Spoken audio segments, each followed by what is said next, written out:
Okay, let's dive right into this. Welcome back to the Explainer, everyone. If you've ever felt totally overwhelmed trying to wrangle live streams on your media center, well, you're in exactly the right place. Our goal today is super clear. We're demystifying IPTV and walking you through a totally painless setup of the PVR IPTV Simple Client on Kodi. I promise, it's way simpler than that technical name makes it sound.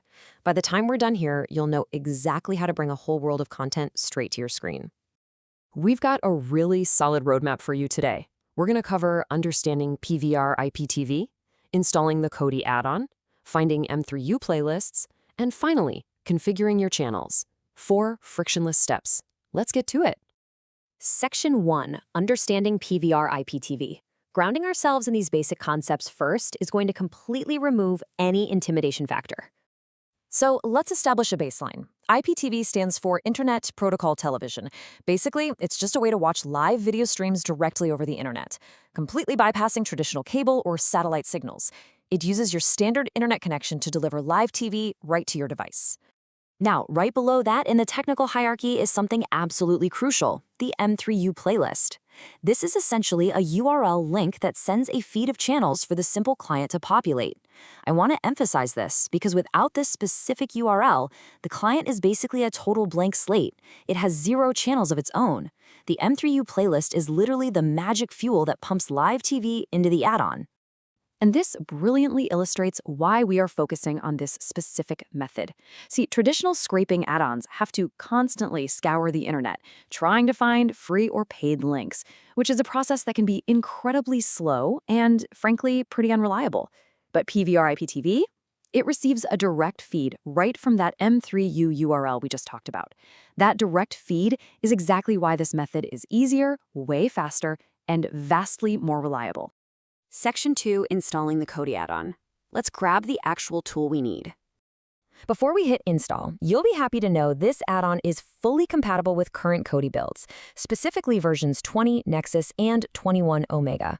And the absolute best part, it's sitting right there in the default Kodi add-on repository. No hunting down sketchy third-party downloads, it's naturally baked right into the official repo you already have. All right, let's run through these installation steps nice and quick. First, click the System Settings gear icon. Then, select Install from Repository and go to the Kodi Add-on repository.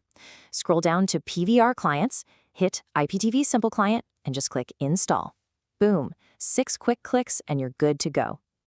Section 3. Finding M3U playlists. Time to track down the actual content you want to stream. Just a quick heads up before we look at sources, it's important to remember that as users, we are responsible for ensuring we have the legal right to access any content we stream. The example URLs we're looking at today are strictly for publicly available authorized content only. If you don't already have your own M3U playlist URL on hand, here are some of the top free 2026 providers to get you started. We're talking major platforms here: Samsung TV Plus, the Roku channel, Pluto TV, LG channels, and Vizio TV Watch Free. Don't worry about trying to track down and type out massive GitHub URLs right this second. The main takeaway is just knowing these fantastic free providers exist, and they make excellent starting points if you don't have a link of your own. Section 4, Configuring your channels. Let's move to and see how this builds into our final setup. This is where we finally link the tool and the content together. To kick off the configuration, navigate to your add-ons, then My Add-ons, and select PVR Clients. Find that client we just installed, but instead of hitting Install again, select Configure, and then Add Add-on Configuration. This drops us right into the exact settings where we tell the client what to play. Next up, select M3U Playlist URL.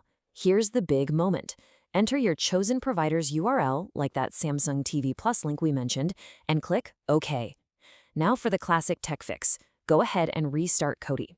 Turning it off and on again is actually what magically repopulates the file with all that direct feed data. Once Kodi reboots, just head over to the TV section on your main menu. Here's the immediate payoff we've been working toward. The second you select all channels, you'll get this beautifully clean, fully working TV guide populated with all the live streams from your URL. No endless scraping, no buffering through broken links, just a flawless, direct feed of content ready to go.